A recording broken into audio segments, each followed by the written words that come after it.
Hello, I'm Virginia Lee. I teach the Multiculturalism course in the School of Education at the University of Wisconsin-Stout.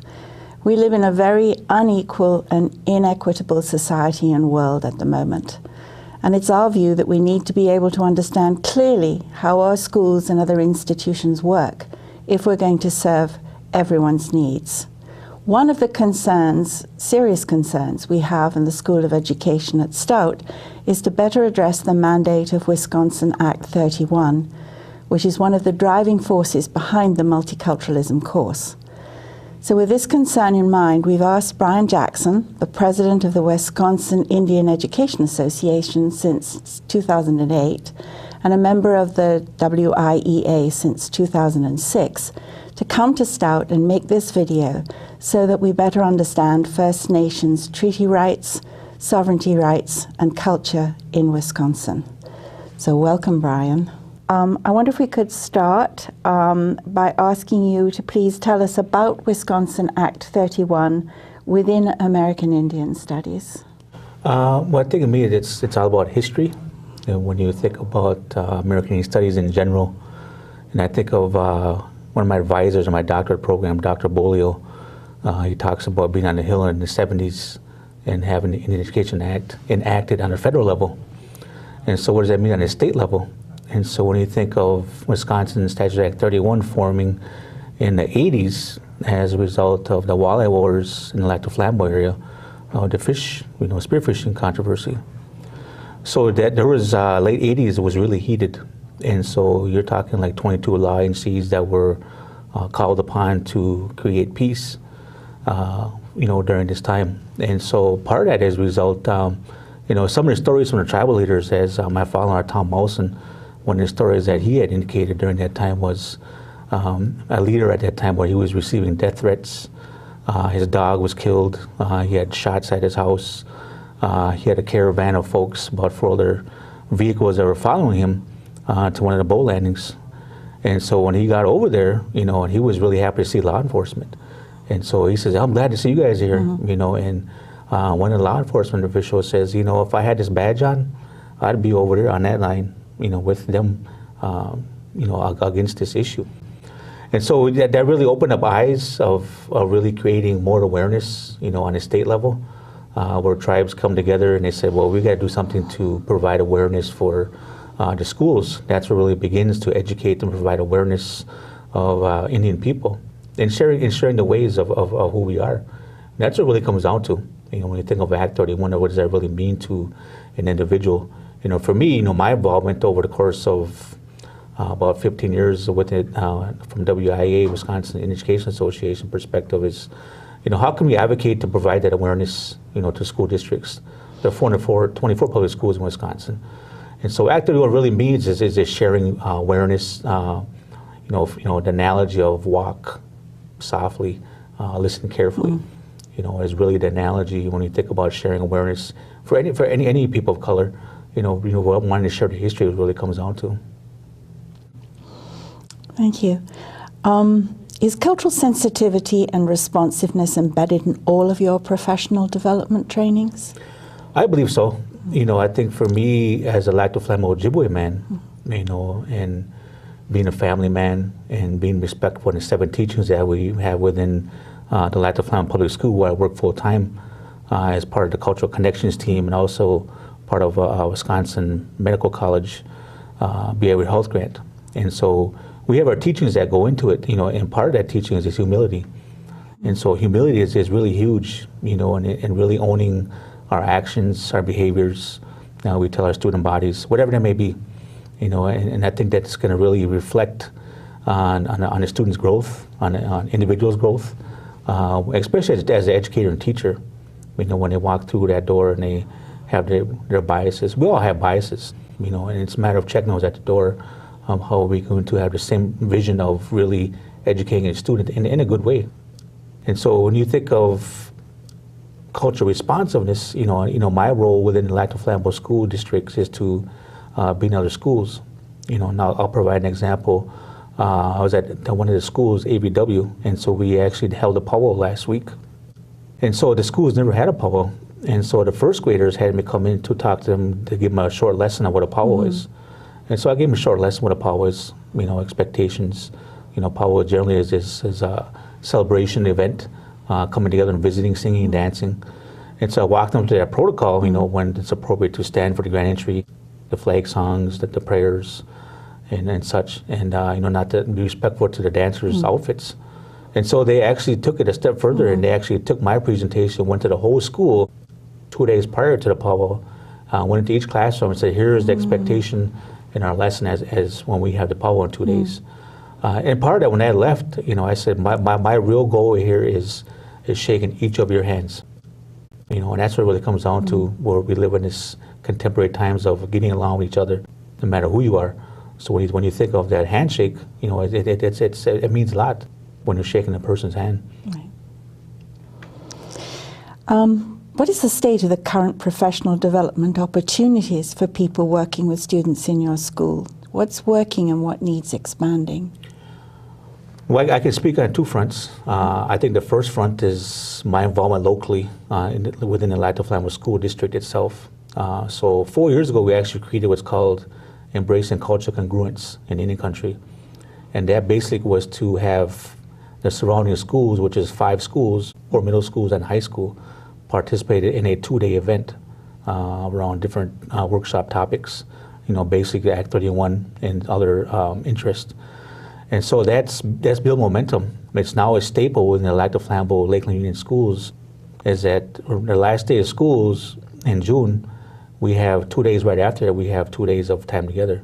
So that's really grown to about, we usually generate between 120, 130 for the 2 days, which is really good. You're talking, 5 schools are participating and having their teachers participate.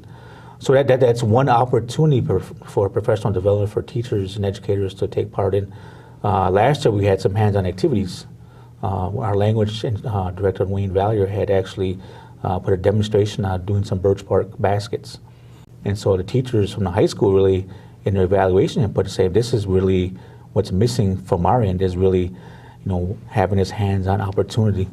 And so I think that's really, having hands-on opportunities is one avenue to showcase, those professional efforts. From a state level, you're looking at our partner with DPI, Mr. David O'Connor, who does American Studies Summer Institute every August. That's a 5-day training for teachers. And so he generates between 70 and 80 teachers across that 5-day span. And lastly, too, we actually have our annual conference coming up in May. It's going to be in Lac du Flambeau area. And that's a 3-day event this year. That's another venue for teachers to come. And so one of the cool things with that is that I convinced the Lac du Flambeau administrators to have all the staff from Lac du Flambeau School participate in the first day. And so the board has approved, so they're sending 68 teachers to that first day of the Wisconsin Education Conference. So you're talking about a golden opportunity in our backyard to really capitalize on. I hope you can bring some of our students. Yeah, definitely, for sure. Yeah. What additional types of professional development opportunities would you like to see? Well, I think one example is that, some example I speak because, my work is locally and state. Our Lac du Flambeau School, we're trying to create more Native American teachers that are licensed and certified. And so we have a couple young educators that are working in the school right now, so we're trying to get them in that direction to get certified. They have bachelor's degree, undergraduate credits. And so partners as UW-Stout is one example of going in that direction to how can they help in that direction with a student to help get students certified with Act 31 American Studies built into that. Other campuses, that are on the radar have done some of these efforts is UW Green Bay, UW Milwaukee. So I think some of these universities in the state, I think, is one golden opportunity to really capitalize on these professional development opportunities. Excellent. Does your professional development target everyone? Administrators, teachers, aides, coaches, police liaison officers, counselors, others? Yeah, we believe in a community engagement model, locally, state, and federal. And I think those audiences mentioned, I think we try to hit those at different times, whether it's on a state level, like we have our WIEA legislative breakfast. So that's held in Madison every February, which is actually going to be March 1st, 2017 coming up. So we invite state representatives come to talk about American Studies curriculum, what's working in schools, how can we strengthen those efforts. I think we're in the schools with David O'Connor at some level, the 424 public schools. David does a great job. He's in different CSAs throughout the year. So at different times we'll come in and partner with David to join some of those presentations and provide some of those opportunities. Okay. So in my class, I'm trying to prepare my students to become professionals with an awareness of Act 31 and the ability to prepare their own students, whether they're elementary, middle school, or high school, to go forth into society with a better understanding of Indigenous treaty rights, sovereignty rights, and culture. Could you talk a little bit about some of the best practices that my students should develop as they become teachers? One of the things that's always, you can't beat immersion, in a community.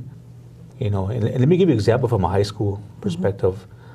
So Prescott High School, one of our champions, Jeff Ryan, does awesome. He infuses it year-round in his coursework. And so he has 15 students that come back to Flambeau every fall for 4 days. And so it's just not the first 15 students to raise their hand and say, I want to go to reservation and see some Indians, see if they're living in teepees and have running water and those types of mentalities. And so they actually had to write an essay on why they want to come to the Lac du Flambeau community. And so they're actually reviewed. And so 15 students are actually selected to come to Lac du Flambeau, spend 4 days where different folks are set up in the community to talk to them. And so I would encourage, for future students, even at the undergrad level, to, Ho Chunk is in the area of UW-Stout area here, spend some time with Ho Chunk Nation.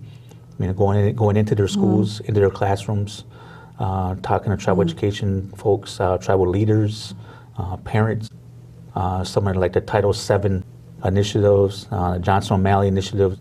Some of those federal funding initiatives, I think they would really get a good grasp of what American Studies is about. Right. What should they know in terms of the culture of Indigenous people in Wisconsin? What should they be being taught about that? Well, it's transitioned over the course of time.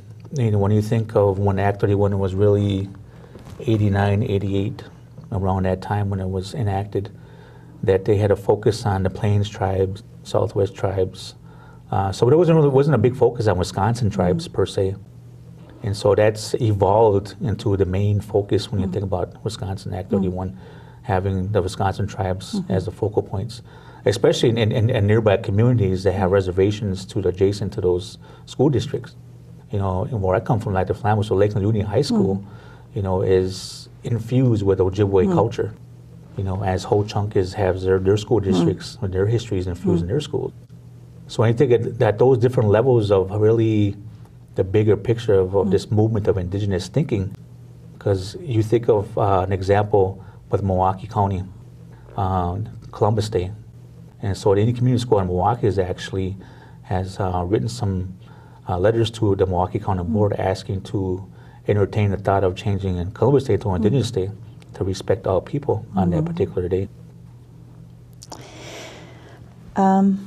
Does your professional training include the social and emotional needs of students, which clearly get left out very often? Yes, that's a really awesome question. And, that's one of the biggest things on my plate that I'm really advocating for with the social justice piece. How can we connect both the non-Native and Native minds to come together? And so specifically, part of my work was I'm in other schools working with Native students. And so I'm at the grade school, so there's a couple of young boys I work with. I meet with them weekly, making sure relationships are getting stronger. They're in a good place, checking on them, so I see the inspiration when I come. And even coming back this year, I was requested to come back with this student I was working on last year, to come back and work with this student again. In the high school, at the Lakeland High School, where there's a lot of underlying challenges, I'll say, where the students face. So we've actually developed a boys group, and so they meet on Wednesdays. And so part of that process, they've been able to connect with tribal leaders, tribal government officials, and asking some really good questions. Hey, do we got some racism going on in Lakeland High School? How can you help us? You're our tribal leaders. How can you advocate for this? Because a lot of things get swept under the rug from their minds.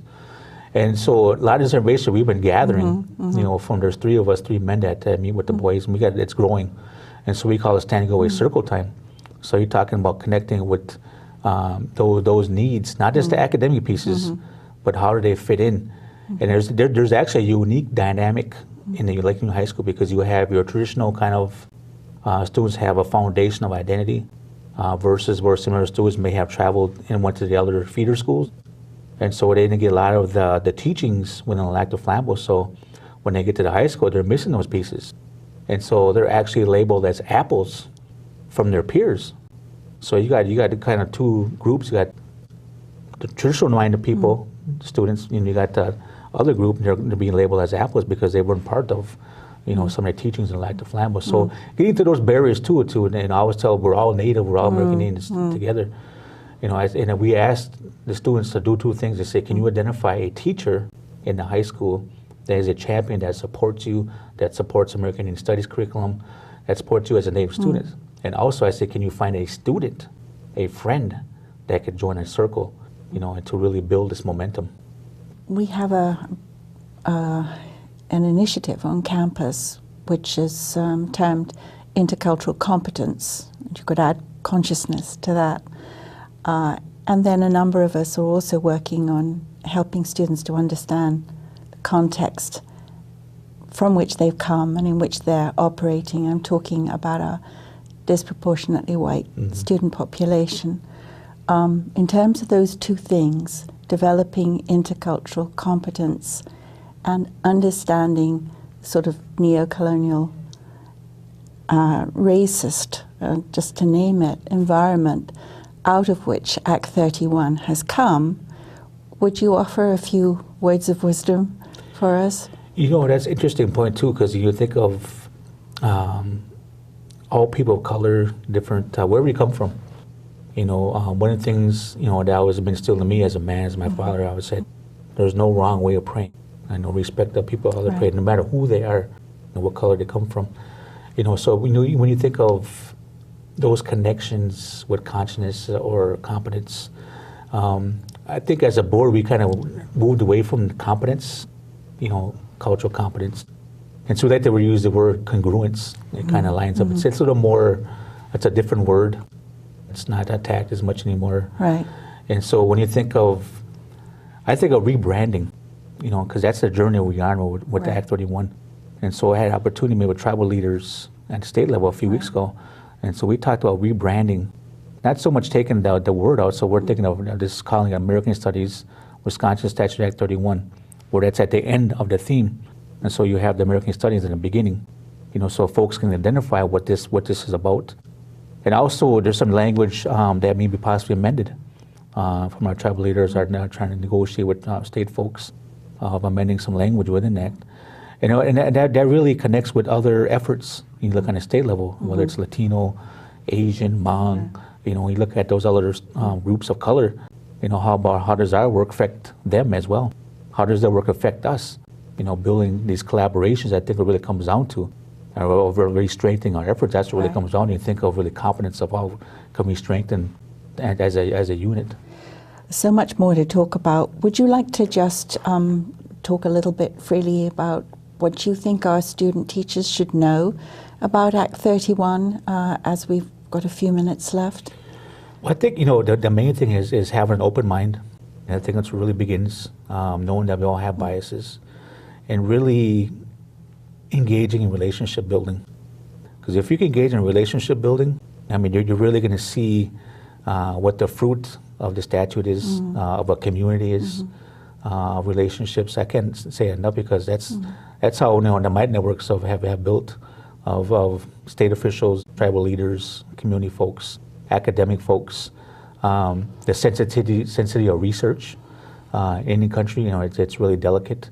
Making sure you're shaking hands with tribal leaders, say, hey, I'm coming into your community, we're looking at some different topics, and we just want your permission. And so that's also a big factor too. Is coming to community, is they seeking permission. I had the opportunity to go to Hawaii a few years ago for my doctorate program. And one of the cool things they do is that before you go into a building, a spot, you either offer a gift, you sing a song, you pray, you have some type of offering, and you ask permission to go into that area. And so I think those are really key things. If you can get permission to really talk about histories, because being part of WIEA, I was at mascot testimonies, and I think it's important for folks to know that permissions are important.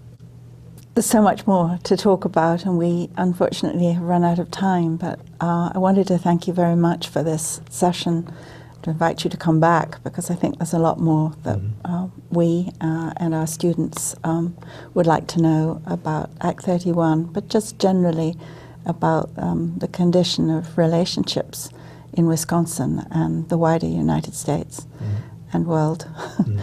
So thank you, Brian. Well, thank you, Miigwech. Appreciate it.